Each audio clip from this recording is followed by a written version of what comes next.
All right, so I just dropped my daughter off for babysitting, and now we got to move on to get this thing to a rental. But before we do, I'm gonna go to my favorite sign shop, and it's about time we get some branding on this bad boy, because I mean, these things are falling off, so it's good timing. You know, brushing against, well, brush, it'll start to peel off. Maybe get an armadillo up there in the arm, maybe most of the details right here, and then rent me on the back, because that's all we really want people to do is rent it. But we're gonna run this by a sign shop real quick that I really like before we get it to the rental. But it should be an easy day, but a busy day. You know, the funny thing is, I'm doing that, and I got Keegan emptying and dropping off. It's emptying like 3 dumpsters, dropping off 2. It's kind of one of those things you can't do with one person. So if you really are trying to grow a business, hiring an employee, I know, as cumbersome as it seems to be, it's the way to grow. And when you have a new employee or you have a second guy, it's not like what people say, you can get twice as much done. No, not really. Maybe like 1.5 times as much. But I can spread myself out. I'm driving well across the river to drop this off. So we're doing like a delivery for it. And I'm actually about to go pick up another attachment for it that I don't own. And we'll get into that. But I'm essentially picking up an attachment from another rental company so that the person can use the machine of mine and the other company's attachment. And I'm doing the delivery. So that's how I kind of made the deal happen. But anyway, I will be running around town doing that and then dropping it off a couple towns over. I could never ever do that and get all the empties and drop-offs that I have to do today if it wasn't for having another driver. So am I getting twice as much stuff done? No, but I can spread myself well across town at multiple times. At least my company can, without having to worry about it. All right, so we're at another rental company, or I guess they also sell equipment here too. And I'm guessing in one of these stacks of, you know, attachments, I'm gonna guess those over there, I believe those are probably their rental fleet of attachments, or what, you know, is out right now. I think those are brand new, so I don't think they're selling them, but hopefully they load these up for you and I don't have to take off my machine just to load it. That'll be kind of annoying. All right, there it is. He needed a Harley rake for some gravel work, or they call them power rakes, whatever you want to call them, for some gravel work he's doing at a storage unit. But it's pretty cool. So since different ones have different attachments, or like these electronic pins, they like actually figured out what machine I was using on, and then they give me, you know, a quick attach so that I can put that on. Of course, they say this thing costs about $300 if you damage it. So if you're going to be careful with anything, make sure you're careful with that. I did take pictures of everything here because there's little bits of damage. There's like a bend here, and I noticed some teeth missing. So I made sure to take pictures of everything. So there's no discrepancy if I come to pick this up and bring it back and they're like, oh, there's a bend there. I'd be like, no, it was already there. And same with, you know, take a picture of the top and everything. Make sure I'm showing nothing's damaged when I pick it up and nothing's damaged when I drop it off. Otherwise, I had to scoot the machine up about 6 inches, which, well, I honestly feel it in this truck. There's some weight to this, but we're still gonna be okay. Tires are good, axle's good. So we're gonna get down the road, get this to where it needs to be. So even with all that weight, the truck's doing just fine. It's raining, so I'm being a little cautious, but it does 65, 70, no problem. Braking all right. I will say, man, these things can kind of be a dog sometimes, but it always seems to be when I actually catch too much air. So sometimes I'll have like a 20-yard dumpster on here and it'll be empty, but this thing acts like a wind sail and it starts to want to overheat and all kinds of stuff. But my radiator is a little clogged. I think we're gonna need to upgrade to a new radiator. I've already flushed it. Doesn't seem to help. It helps for a little while, but then it kind of goes back to doing what it was doing. We're gonna get a new radiator. And it's about time we get a very mild tune on this truck so that we can, you know, pull things at a comfortable speed, but without breaking anything. So we'll probably get that. But I would say the transmission, everybody goes, oh, those Rams, especially those seconds gens, they have class transmissions. Well, I've pulled this thing every day, always hauling weight, always hauling more than the average person would because of, you know, obviously the business I'm in. And it's doing just fine. Honestly, the person that had it before me, I noticed there was a different drive shaft, so they may have put a different transmission in this truck and I don't know it. So there's that, and then it's got a cold air intake and a straight 4-inch exhaust. Other than that, This thing's pretty stock. There's no injectors. There's not doing donuts at 70, so, or peeling out at 70 miles an hour, spinning the wheels, but it's getting the job done, and I do love this truck. But what's funny is, I'll go to a place with Keegan, my driver, and we'll be in a parking lot, you know, snacking on something, and somebody walk up, be like, "Sweet truck, man." I'll be like, "Thanks." And I'll look over at my $50,000 to $60,000 Dodge Ram 3500 that can tow like a combined 43,000 pounds, and they're like, "Oh no, I'm talking about that second gen. That's badass." And I'm like, "Thanks." The cult following's insane. I do love the truck, but my other truck tools like a mule compared to this thing. But like I said, this gets the job done. All right, we made it incident free. So what I believe is being done here, you might recognize this place. We did a job out here before, but what you'll notice is we got a lot of grass coming through. We got a lot of washout happening. That's not a very good example, but there's other spots. But what I believe the client is doing is they're gonna run this machine through basically every crevice here. See, this one's a little bit more even. They're gonna basically use that Harley rake to stir up some of that packed in gravel, bring it up, and then I think they're bringing in some more gravel to fill in some low spots and honestly just, I think, kind of level this all out. You can tell there's been so many different types of gravel dropped off here that this really just needs a whole new fresh coat. But you can see a lot of divots and whatnot going through here, and I mean there's concrete over here, you know, asphalt. So I think what they're doing is they're just trying to get a good, nice, fresh start here, but they're gonna need quite a bit of rock in my opinion, even with using the machine to bring that back up. But man, I mean, this storage facility is incredible, by the way. It's huge, it's right off the highway. I believe it was a really good buy for this guy. But yeah, you see we got some puddling over there where they need to make it so that can kind of run off towards the highway. This is probably the most recent patch of gravel that might have been dropped off here. I don't know from when or what, but yeah, this place needs a little bit of love in terms of gravel and, you know, just some grading. But I honestly think he's written this for 3 days. I'll be impressed. He's a busy guy, so I'll be impressed if all of this gets done in 3 days or a large portion of it. I don't really know exactly what his goal is. I'm just kind of guessing based on what I'm seeing. But we'll see. Let's at least get it unloaded and hooked up for him so he's got it usable when he gets here.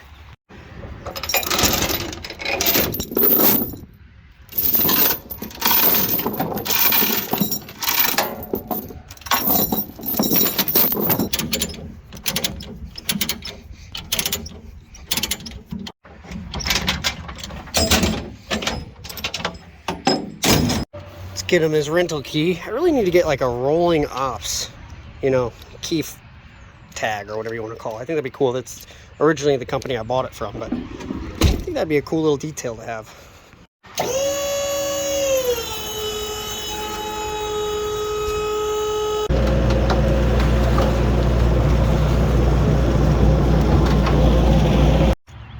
All right, we have a problem. The machine that loaded this was bigger, probably had a longer reach, and it put it on the other side of my winch. So if you look there, it sits on the other side of my winch, but I can't reach it over here. Kinda, we're gonna have to get creative.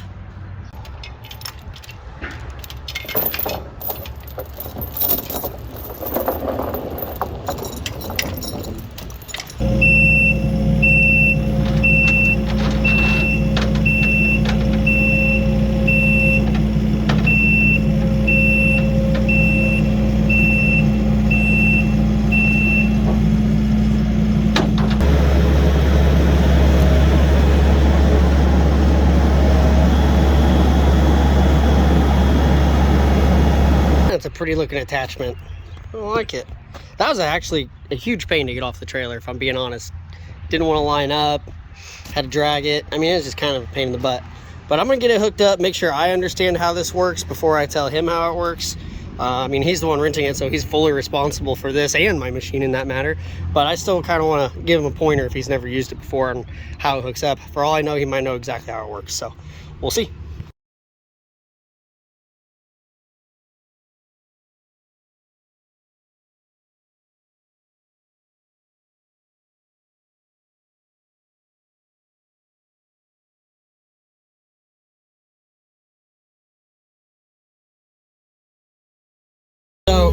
here's where my electric power is. And then this, basically, you always have to make sure in the Kubota that these, that this is pushed and the auxiliary is pushed. And after that, that's it.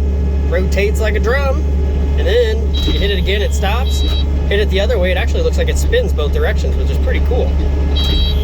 But making sure we're not leaking, electric's working, I think we're good to go. We're gonna let the customer know it's sitting here ready for them to use it. Bye, Kubota. Please don't come back broken. If you follow the channel, you have seen that a lot of things break on this channel. Usually it's somebody else using it, not me. So let's pray this one doesn't do that. Speaking of broken equipment, if you do follow the channel, you did see that quick coupler that broke on the KX040 Kubota we have. Well, that doesn't look normal. Catastrophic break, honestly. Almost unbelievable. Some guys say it happened all the time. Some guys are like, how in the world did you beep, beep, beep, blah, blah, blah, do that? But turns out, Kubota is going to honor the warranty and the part should be in soon. Unfortunately, just like any business, since it broke, I've had about 11 people reach out to me to rent it this week, and I've had to push every one of them off. Likely, some of them are going to be okay to rent it next week. Others were like, hey man, I need it now, and I only needed it for like a couple hours for a one-day rental. And I'm like, of course you did. So, it's no big deal though. Customer's not really going to be out anything. I'm not going to be out anything. We're just now waiting on the parts to show up. But, yeah, if you remember, that was a bummer. But, it happens. So my brother just texted me. He has a FedEx delivery business. So he actually owns the business and like, I don't know, I think he owns 12 trucks now. He used to only own a few and rent some. But he said, believe it or not, one of his trucks are broken down in the town over from where I just dropped that machine off. So less than 10 minutes. So we're gonna see if we can tow it back to his terminal so he can get it fixed. Definitely goes back to that comment I made earlier about how my 20-yarders are like wind sails on this trailer. I can't imagine what it's going to be like when I have it on the back of this trailer because, yeah, it's a big, big box truck. I think we've got the width and the weight requirements to haul it. It's probably going to be a slow drive home. Well, this looks like the truck that I imagine it probably is. I bet you he even has it unlocked. Nope. S&B Logistics. Yep, that's him. Shake and Bake. That's literally what he named it. I mean, I'm dead serious. Pretty cool. I hope this thing runs so we can kind of pull it up onto the truck with the winches and assist, not have to just pull this thing all the way up there, trailer. But yeah, I mean, it'll fit on the trailer, but that is a big box. Fun.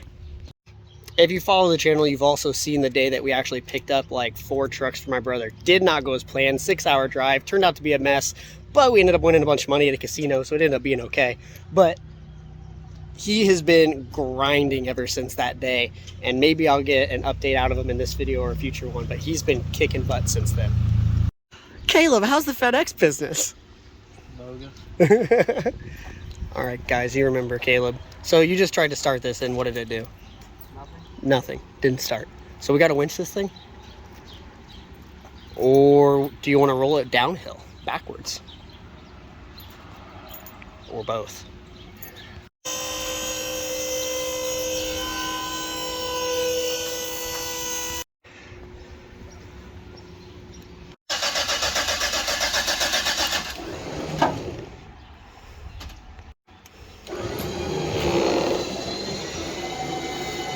Oh, sketchy stuff, sketchy stuff.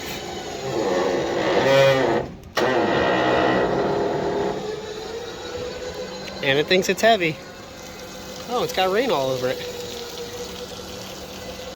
This is stupid. Whoops. Well, we got it. Huh. I think we're legal as long as we're less than like 3 feet from the bumper. Which, I mean, pretty much are. I wouldn't recommend normally running them this way. Usually you should go that way. But if you use reverse pressure and go this way in the back, you should pull it in. And when in doubt, add another strap. So we should be plenty okay. We got 4 straps on here. I think we're gonna be all right. So again, Caleb, how's the FedEx industry? It's fun. Is it fun? What? How's it been going? Aside from this. Would you recommend it? No. But it's at least working out for you. You're making some money, right? No. No, okay. You heard it here, folks. Unless you want me to show up and get this stuff from you, probably not for you. But I know Caleb's lying. I know he's doing well. But it is a lot of work. Learning curve? Yep. Huge learning curve. And he worked for the guy he bought it from for years, so don't just jump out and do this. We're going to try to get this home as safe as we can. Honestly, if I don't like how it feels, I'm going to call Keegan. We're going to swap trucks. But I think we can get it. We can nurse it home. It won't be fast, but we'll get it. All right, we got it over to my house. For all of you guys that think, oh, you don't have DOT numbers, you can't be hauling those across state lines. Well, I didn't get paid for it, and it was family. So you actually can do that. So before you light me up in the comments. But if you are doing that stuff, you know, you're hauling or towing across state lines, you really should have a DOT number. And there's a lot of other things you should have. But family, not getting paid, it's okay. Well, I'm in the mom Jeep right now because I'm about to go unclog a drain for a tenant. But it looks like Keegan is back from the landfill. We threw some other junk in this dumpster that needs to go out, but that is number 2. He needs to go get a third, but we're about to hit that. But besides this dumpster back here, like I was telling you guys, this is that mini excavator. And if you already watched the last video, you know, but just the absolute shock here of the piece of metal that broke. I have it connected here so it doesn't flop around, but this coupler right here literally snapped in 2 places.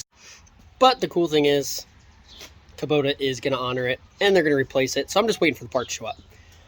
Right now though, we're waiting for one more guy to just let us know we can do the pickup. We're going to keep things rolling. If you are a landlord, you need to get yourself one of these. This has saved me literally hundreds from having to call a plumber, because this is basically what they bring you. And I think this cost me, I don't remember if it was 45 or 70 bucks, but I have had somebody show up to use one of these and it cost me 150 bucks per call. Well, I've got my money's worth 10 times out of this thing since then. So Keegan's gonna go ahead and he's actually gonna go pick up a dumpster, empty it, and then we have one more dumpster out at the shop that's full of scrap metal from junk removal jobs, appliance pickups, stuff like that. That thing's full. We need to get it emptied so we can use it later this week. So he's gonna go ahead and take care of that, but that's just like another thing. And like I'm probably gonna title this video, you know, professional side hustler or whatever it's gonna be, you're getting a pretty good look at everything we do, you know, throughout a week, but pretty much in one day. We've done equipment rentals, we've done hauling. You know, we did a favor for my brother, even though, again, family discount there. And, of course, we also have, you know, the junk removal side where you're seeing us. We're going to go, you know, scrap it. You won't see it. I'm just telling you that happened. But Keegan's able to take care of that. And then here I am being a landlord. I'm going to go unclog a tenant's drain. So these are all different things that I'm doing or have been doing for a while. And I call it a side hustle. But keep in mind, these are all things that started as side hustles for me. Scrap metals, dumpsters, equipment rental, being a landlord. They were all things that started small. I figured them out. Since then, I've made sure I have, you know, all the proper insurance, all the proper licensing, whether it's CDL, DOT, certain, you know, liability insurance with certain jobs I do. All things that I make sure I have, but they started really small. It's just nonstop. It's all great things. But again, these are just all these different little side hustles that I then rolled into this business I call rolling operations. So that's part of the reason I never called my company like Dumpster Rentals, Quincy, Illinois. I wanted it to be something that was adaptable. So as I added services to my company, it went with my name. So ever since then, it's been awesome. This year, we're also developing, I bought a shop and I've had it for a while, but didn't really do anything with it. As you guys have maybe seen in some of those videos, I just put in an order for about 20 ton more rock to have hauled out there because we plan to lay storage units that are going to be permanent on top of, you know, the mobile storage we do with that flatbed tilt trailer you saw. We roll on shipping containers. Again, you may have seen these in previous videos, but we're going to get some that are going to be stationary and some that, you know, we will continue to use for mobile storage, which we have several sitting out, but that's kind of the one part of my business model I want to develop the most, and that's storage, because that shop space is just, it's turning out really well. And I have some news to tell you. In one of my videos a while back, I talked how Dollar General tried to buy my property. Well, I basically told them to pound sand because of the offer they gave me, and they decided to finally settle on a deal with the guy next door to me. They said it wasn't their most ideal setup, but that they were willing to try him. And I said, try him, I don't care. So the cool thing is they are, and they need me to sign a little piece of paper that says that I want to get rid of an easement, which is awesome. Very hidden, cool gem there, because there's an easement that allows us to like drive around both properties, which is incredibly annoying to me because all of this traffic goes around my property. Well, they said if I sign this, they're essentially going to build a fence between the properties. So now I don't have a drive-through through our land, and they don't have two entrances to go in. And I can close off the entrance once they put that fence between our property, and it'll be a nice big privacy fence. And the cool thing is from there, I can do an automatic gate with a code. So now I have secure storage, and I didn't even have to do the work to really do it. All I have to do is put in a gate. So a gate and rock, because we're going to gravel the whole place, put concrete down for the storage units. It's going to turn out pretty slick, and I'm really excited to show you guys that as it starts to develop. But yeah, the guy next door who had a restaurant next to me, the only restaurant in town, is now gone. It'll be replaced by a Dollar General. I'm pretty stoked.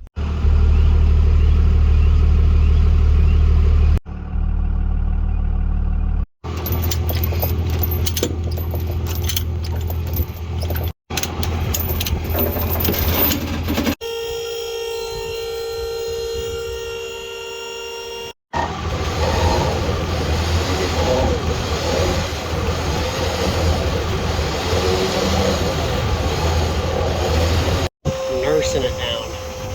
Absolutely nursing it. That's not dangerous. That's super dangerous. Jesus Christ. No power to the vehicle, and we're still within the lines. Just barely, though. He said there were no power brakes, so good thing this telephone pole was here. All right, so this video is kind of blending into the next day because, well, I got one other cool thing that we do. Dumpster bags. Believe it or not, inside of this box is a 3-yard dumpster bag, and they have gained quite a bit of popularity. So what we do is we drop these off. We don't usually reuse them. We drop them off at a customer's house. There's no time limit on them, and then they just call us when they're ready for pickup. And the cool thing is what we usually do is we either fill up a dumpster with like 6 to 10 of these bags, or we just, you know, slip them into really light dumpsters that, you know, the customer beforehand isn't gonna have to pay for tonnage. So it's been a really nice kind of a addition to our business. And that's kind of what I'll get into next. You can see clips on my, you know, channel of all the different ways we pick them up, because the cool thing is with these bags, there's multiple ways to get them, and depending what equipment I have or what trailer I'm running on what truck, I pick them up differently. Oh my God, look at that.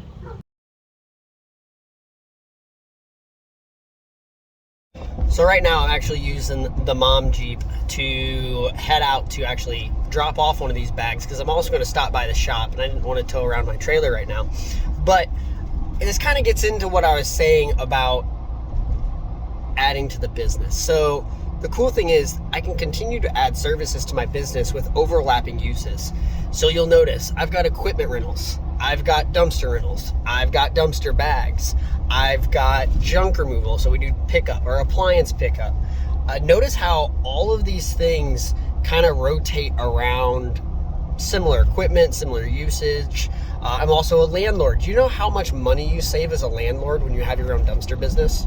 Between evicting tenants or cleaning out an apartment that somebody didn't clean that well when they left versus, you know, doing the renovating. And that's actually have really good tenants, knock on wood here. I don't usually have to worry about evictions or, you know, any of that kind of stuff.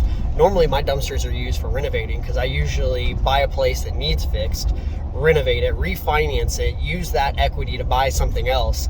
But in that time, I'll go through several dumpsters, and that's how I accidentally started my business. So before somebody gets on here that's never been on the channel before and goes, oh, it must be nice using daddy's money, haha, you got all these toys and everything.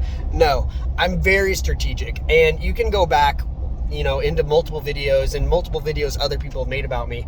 I'm very transparent about how I started. Literally started with a credit card.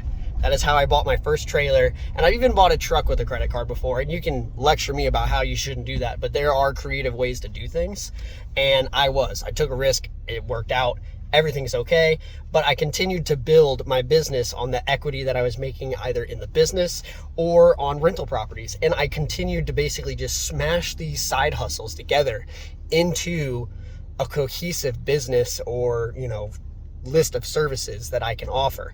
But that's what I wanted to get to. So if any of you guys have a desire or you have a side hustle you're working on, think strategically ahead. So I knew I wanted to be a landlord, and then after being a landlord, I liked how I could rent things and make an income.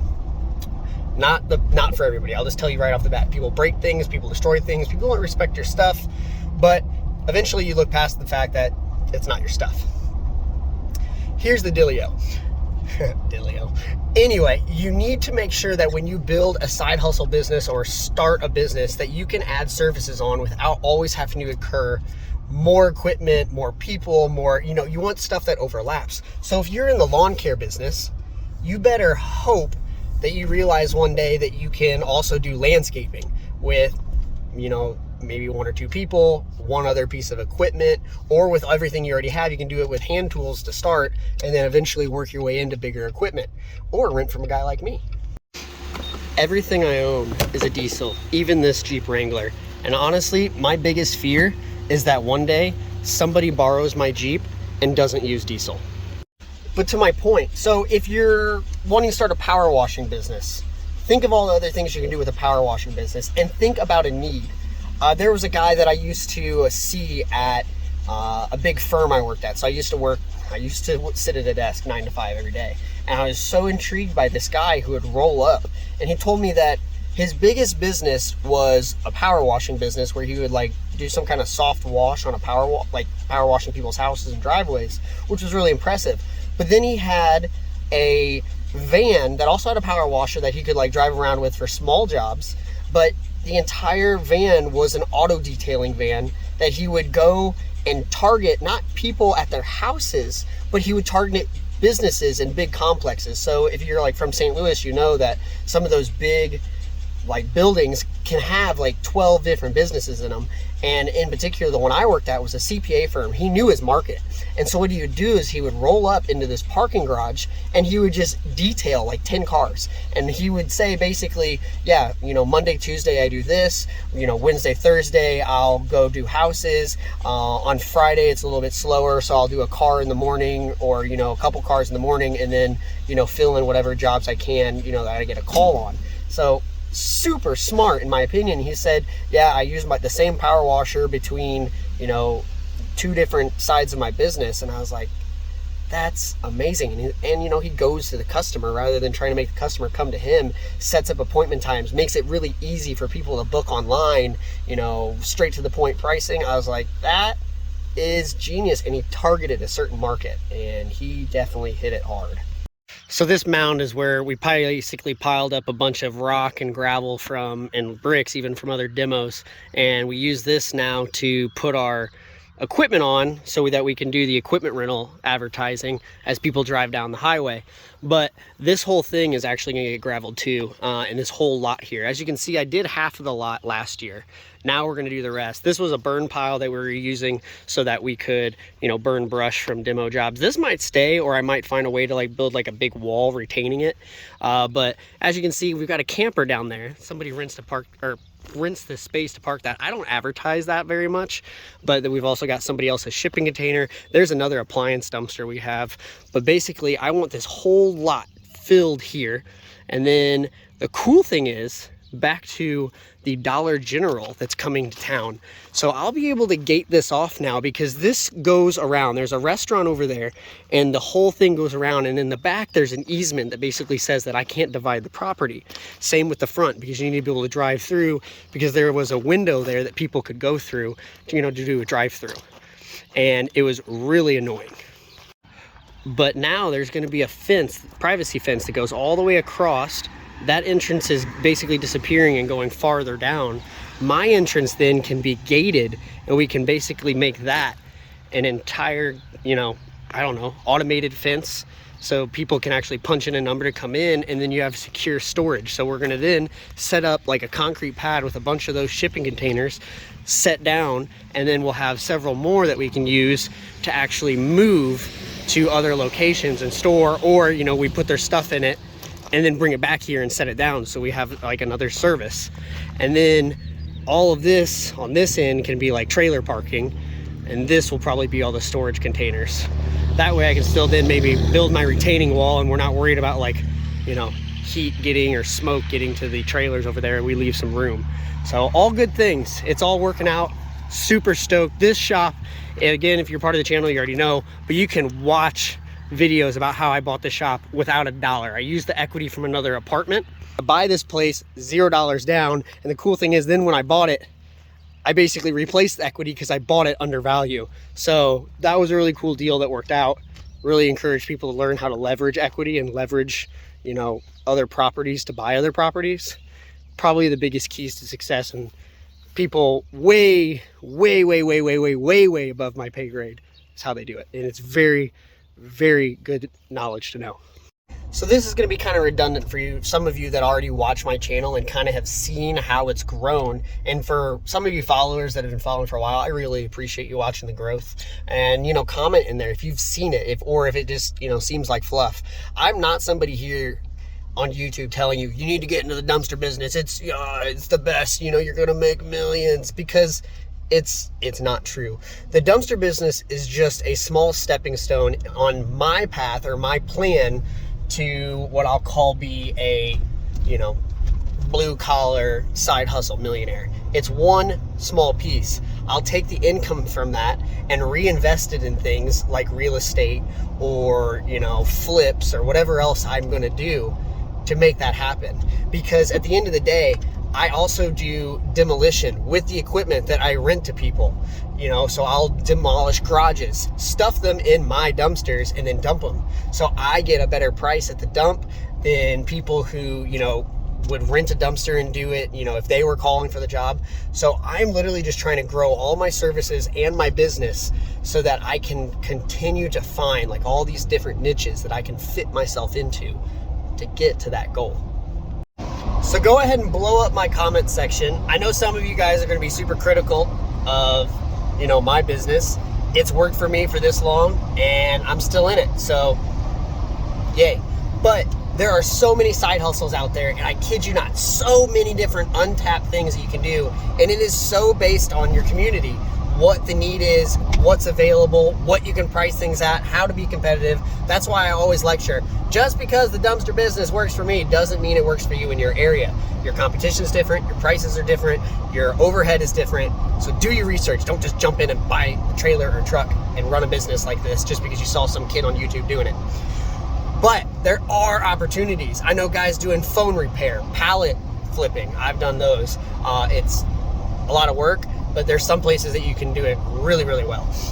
So pallet flipping, I saw one dude making thousands, and I talked to him, flipping couches that he found on Marketplace practically for free. There's guys who do garbage pickup, like an actual, you know, through town type stuff, you know, pick up the garbage every week, and he only targets apartment complexes. I thought that was really cool and really smart, where he went door to door to these apartment complexes and picked up trash, rather than like spreading himself all across town. Like, that was genius. So there's all kinds of different subscription services, or, you know, things that you could do on the side until you basically have to make that jump decision and go, I need to quit my job and go all in on this. You just got to find it. I hope this inspires somebody or gets somebody else thinking, but jump in my comments and tell me what are the side hustles you've seen successful in your area? What have you been experimenting with? And what do you hope to tap into to get you on that path? Because it's possible. I'm not just some dude telling you that it's going to be easy money sipping pina coladas on the beach.